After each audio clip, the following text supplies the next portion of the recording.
इस टॉपिक पर डिस्कशन से पहले मैं आपको ये बता दूं कि ये कॉलेज सिलेक्शन गाइड नहीं है, यानी कि ऐसा बच्चा जो कॉलेजेस कोई दो कॉलेजेस के दरमियान में कंफ्यूज है कि इधर जाऊं या इधर जाऊं, वो सिलेक्शन करना चाहता है तो उसके लिए ये गाइड नहीं है। उसके लिए बहुत सारी और चीज़ें होंगी जिसको वो ज़रूर कंसीडर करे, माइनर चीज़ों को भी, क्योंकि उसके पास बहुत ज़्यादा टाइम है, आसानी से वो बहुत सारी चीज़ों को देख सकता है और जहाँ पर उसको सूटेबल लगे वो उस कॉलेज को प्रेफर करे। ठीक है, तो ये कॉलेज सिलेक्शन गाइड नहीं है, ये उन बच्चों के लिए है जिनका एडमिशन किसी मेडिकल कॉलेज में हो जाए और वो कंफ्यूज्ड हो या फिर उनके अंदर कोई इनसिक्योरिटी हो, डाउट हो कि यार मैं तो केई में जाना चाहता था, मैं सिम्स में आ गया, सिम्स में जाना चाहता था, अमीरुद्दीन में आ गया, और उनको ये लगता हो कि शायद उन्होंने कुछ नुकसान उठाया है। तो ऐसे बच्चों के लिए ये वीडियो है। ठीक है, उससे पहले मैं आपको अपनी स्टोरी ज़रा से बताता हूँ, थोड़ी सी बताता हूँ कि मेरा एडमिशन केई में भी होता था और अल्लामा इकबाल में भी होता था। ठीक है, और मैंने बहुत सारी चीज़ों को कंसीडर किया और उसके बाद मुझे लगा कि अल्लामा इकबाल मेडिकल कॉलेज मेरे लिए बेहतर है। ठीक है, लेकिन उस टाइम भी मुझे कुछ लोग ये बताते थे कि नहीं यार, अगर तुम अल्लामा इकबाल जाओगे ना तो तुम्हें बहुत बड़ा कोई नुकसान उठाना पड़ेगा। जब मैंने प्रेफर कर दिया तो कई के कुछ फ़ैन बॉयज़ थे जो मुझे यानी कि इस तरह बताते थे, इस तरह रियलाइज़ करवाना चाहते थे कि नहीं तुमने बड़ा नुकसान कर लिया, तुमने कई को मिस कर दिया और इस तरह की चीज़ें। ठीक है, और कुछ यानी कि एंगल्स वगैरह भी इधर उधर होते हैं जो आपको इस तरह यानी कि फ़ील कराने की कोशिश कर रहे हैं कि जैसे आपने बहुत बड़ा नुकसान उठा लिया है।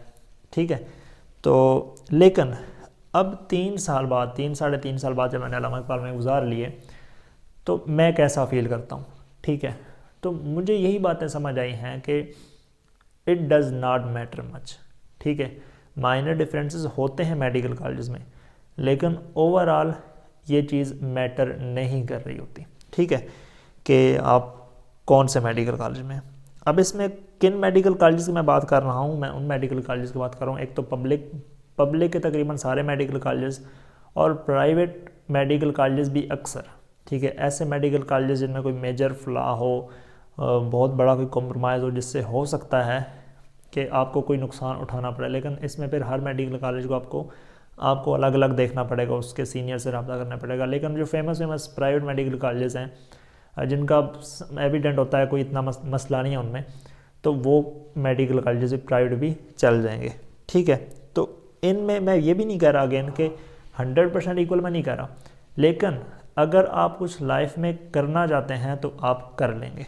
ठीक है, अब इसमें कुछ लोग कहेंगे कि नहीं भाई इधर ये होता है, प्राइवेट में ये होता है, गवर्नमेंट में ये होता है, फ़लाँ कॉलेज की ये है, उसकी रेपुटेशन अच्छी है, उसका फ़लाँ का, मतलब कुछ वो पॉइंट्स देंगे। उसमें 3 पॉइंट्स जो मेजर शायद डिस्कस किए जाते हैं अक्सर, अगर इसके अलावा कोई और होगा तो मैं उसको भी डिफेंड कर सकूँगा, लेकिन उसमें 3 पॉइंट्स जो है ना, सबसे पहला पॉइंट पेशेंट एक्सपोजर।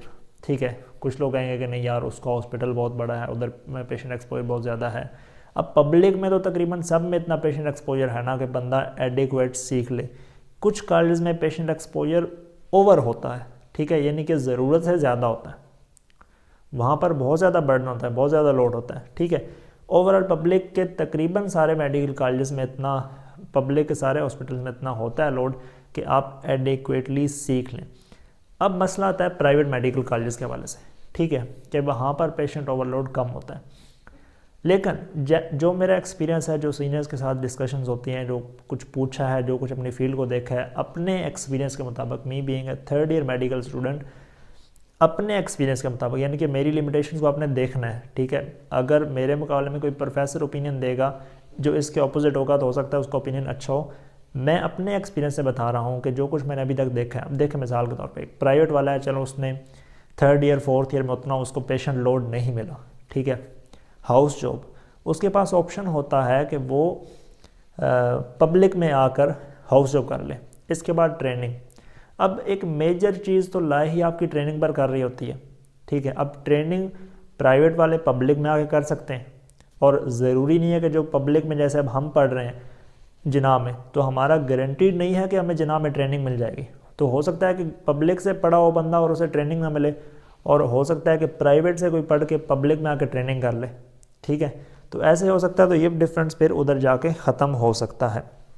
इसके अलावा लोग कहेंगे कि जी फैकल्टी, पब्लिक में फैकल्टी अच्छी होती है, फ़लाँ कॉलेज में बड़े एक्सपीरियंस टीचर्स हैं।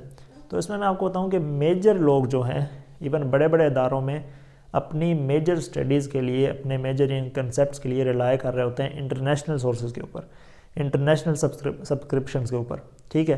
तो ये डिफरेंस भी यहाँ आके ख़त्म हो जाता है अगर आपके टीचर्स उतने अच्छा आपको नहीं पढ़ा रहे, ठीक है। तो आप, और इंटरनेशनल सोर्सेज शायद इतने ज़्यादा अच्छे हैं ना कि लोग उनसे ज़्यादा पढ़ना ज़्यादा पसंद करते हैं, तो ये भी डिफरेंस नहीं आता। फिर एक चीज़ लोग कहते हैं कि भाई रेपुटेशन, ठीक है। अब अगर आप इसकी बात करें पब्लिक के लेवल पर कि भाई पब्लिक देखती है कि भाई ये बंदा केई का है या ये बंदा प्राइवेट का है, तो पब्लिक शायद ही कोई 5% या 10% ऐसी पब्लिक हो जिनको इन मेडिकल कॉलेजेस का पता हो, और वो लोगों को, और पब्लिक में भी जो वाइज लोग होंगे ना, ठीक है, वो भी इसकी बेस पर जज नहीं करेंगे, वो डॉक्टर को देखेंगे, उसकी रेपुटेशन को देखेंगे, उसकी क्वालिफिकेशंस को वो जानते होते हैं, ठीक है, कि एक बंदा यूके से क्वालिफाइड है, यूएस से क्वालिफाइड है, ठीक है, तो वो तो प्राइवेट वाले भी हो सकते हैं ना क्वालिफाइड उधर से, तो वो उसको प्रेफर करेंगे। वो ये नहीं कि सिंपल अगर कोई जीपी है और वो उलामा इकबाल मेडिकल कॉलेज का है तो वो कहेंगे हम इसके पास जाएंगे क्योंकि उलामा इकबाल मेडिकल कॉलेज का। तो पढ़े लिखे लोग भी अब इतने अवेयर होते हैं, वो आगे से डिग्रीज भी देखते हैं। चलो अगर किसी ने ये देख भी लिया, ये प्रेफर कर भी लिया कि बड़े मेडिकल कॉलेज का, तो साथ में वो डिग्रीज भी देखेगा, ठीक है। और वो वाली डिग्रीज यूएस की क्वालिफिकेशन, यूके की क्वालिफिकेशन, वो भी ले सकते हैं प्राइवेट वाले। तो इसमें भी एक पब्लिक लेवल पर तो नहीं होता बिल्कुल, या होता भी है तो वो थोड़ा सा होता है। अगर आप देखें कि नहीं, जब हम कहीं इंटरव्यू में अप्लाई कर रहे होंगे, कहीं हम बड़े इदारे में अप्लाई कर रहे होंगे, हम बाहर अप्लाई कर रहे होंगे, तो तब हमें जी प्रेफर किया जाएगा क्योंकि हमारे इदारे की इंटरनेशनल रेपुटेशन है, हमारा इदारा बहुत मशहूर है। तो ये भी मेरे ख्याल में इस दौर में एक खाम ख्याली है, ठीक है। यानी कि इस दौर में आप इस चीज़ पर रिलाय कर रहे हो कि जी मेरा मेडिकल कॉलेज 100 साल पुराना है, 50 साल पुराना है, या फिर वो बहुत मशहूर है, तो इस वजह से वो मुझे रख लेंगे, वो मुझे पास कर देंगे इंटरव्यू में। अगर मेरिट कंसीडर किया जा रहा है तो फिर ये चीज़ नहीं आप कह सकते कि आपके सिर्फ वो मेडिकल कॉलेज, यानी कि जितना मुझे समझ आई है, जितना मैंने देखा है कि इसको शायद कहीं माइनर डिफरेंस आ जाए। हो सकता है कोई इंटरव्यू लेने वाला उसको थोड़ा सा उसको ये चीज़ पसंद आए कि यार ये बंदा कई से है, ये बंदा उलामा इकबाल से, बड़ा मेडिकल कॉलेज है। लेकिन अगर दूसरा बंदा खुद को प्रूव कर देता है, ठीक है, तो इस वर्ल्ड में, इस मॉडर्न वर्ल्ड में अगर मेरिट की बात की जाए तो समझ तो ये आता है कि वो उसको रखेंगे, ठीक है। अच्छा, उसके बाद मैं कंक्लूड करूँगा इसको। तो ये 3 पॉइंट्स हैं जो मेरे जहन में आ रहे थे, मैंने इनको डिस्कस किया। अब एंड पर मैं बात करूँगा कि there are always some ways to prove yourself, ठीक है। अब कोई प्राइवेट में गया, कोई गवर्नमेंट में गया, कोई पब्लिक में गया, हमेशा हर किसी के पास कुछ तरीके हैं कि वो ख़ुद को प्रूव कर सकता है। मिसाल के तौर पर एक बच्चा प्राइवेट में चला गया, अब वो कहता है कि यार मेरे पास पेशेंट एक्सपोजर उतना नहीं है, मैं इस चीज़ पर मुझे थोड़ा सा कॉम्प्रोमाइज़ हो रहा है, तो मैं उसको कैसे इम्प्रूव करूँ। तो उसके पास रास्ते होंगे। मिसाल के तौर पे कुछ चीज़ें जो वो कर सकता है, अगर वो डिस्टिंक्शंस लेगा तो हो सकता है उसको फ्यूचर में फ़ायदा हो। अब ये चीज़ हम बात कर रहे हैं वहाँ पे जहाँ पे मेरिट को कंसीडर किया जाएगा। अगर कई बार मेरिट को कंसीडर नहीं किया जा रहा, वो तो डिस्कशन ही लग गया ना, फिर तो वो डिफरेंस बिल्कुल ही ख़त्म हो जाएगा। अगर कहीं कंसीडर किया जा रहा है तो वहाँ पर आपकी डिस्टिंक्शंस, आपके अच्छे मार्क्स, आपके स्किल्स, ठीक है, आपका एक्सपीरियंस, आपके research article, research is the king these days. किसी बंदे की अगर रिसर्च अच्छी हो तो ये तो ऐसी चीज़ है कि जो बिल्कुल इंटरनेशनल जिसको प्रेफर किया जाता है, ठीक है। और इंटरनेशनल एग्ज़ाम्स, मिसाल के तौर पे एक बच्चा है, एक पब्लिक में चला गया, एक प्राइवेट में चला गया। जो पब्लिक वाला है, अब अगर उसने USMLE करना है, उसको अच्छी खासी मेहनत करनी पड़ेगी। उसका MD गेट का स्कोर उसको हेल्प बिल्कुल नहीं कर सकता।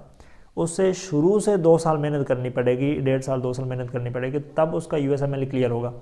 प्लैब करना है तो अगेन एक जर्नी है।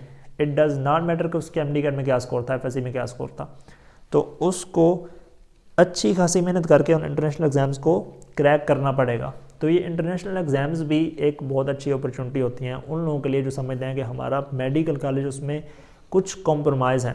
वो अच्छी पढ़ाई करें, वो USMLE कर लें, प्लैब कर लें, FRCP कर लें, तो वो भी, अब जाहिर सी बात है इनके लिए तो वो बिल्कुल नहीं देखते कि आपका पीछे से क्या यानी कि बैकग्राउंड है।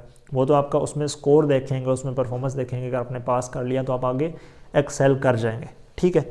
तो there are always some ways कि जिनसे आप खुद को प्रूव कर सकते हो। तो कहने की बात यह है, कंक्लूजन ये है कि जो लोग किसी मेडिकल कॉलेज में एडमिशन जिनका हो गया, और जिन मेडिकल कॉलेज को मैंने इंक्लूड नहीं किया इस लिस्ट में, यानी कि आप किसी ऐसे मेडिकल कॉलेज में चले गए जो आप समझते हैं कि जहाँ पर तो बहुत ज़्यादा कॉम्प्रोमाइज़ किसी चीज़ पर हो रहा है, तो तब भी आपको थोड़ी सी मेहनत और करनी पड़ जाएगी हो सकता है, तो आप उस कॉम्प्रोमाइज़ को भी ओवरकम कर जाएंगे। तो किसी भी इनसिक्योरिटी में मत आएँ, किसी भी डाउट में मत आएँ कि मैं फ़लाँ मेडिकल कॉलेज में आ गया, फ़लाँ मेडिकल कॉलेज में जाना चाहिए था। बिल्कुल भी इस टेंशन में ना लें, आप इस चीज़ को लेकर शुक्र करें कि आपका एडमिशन हो गया।